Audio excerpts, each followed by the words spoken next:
No povedz, čo povedal Lukáško. No. Povedz ale pravdu, čo povedal. No.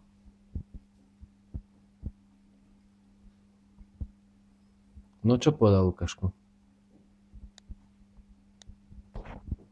Ja som kokot. Tak kto to povedal? Určite, hej? Hej. Ešte raz. Čo povedal Lukáško? No kde som kokot? On to povedal. No dobre, idem to s ním vybaviť. Ale jak si to vymyslel, tak uvidíš. Nebude žiadne darčeky mať od Ježiška. Ten klame nebude mať nič pod stromčekom, nič. Ale nebude nič.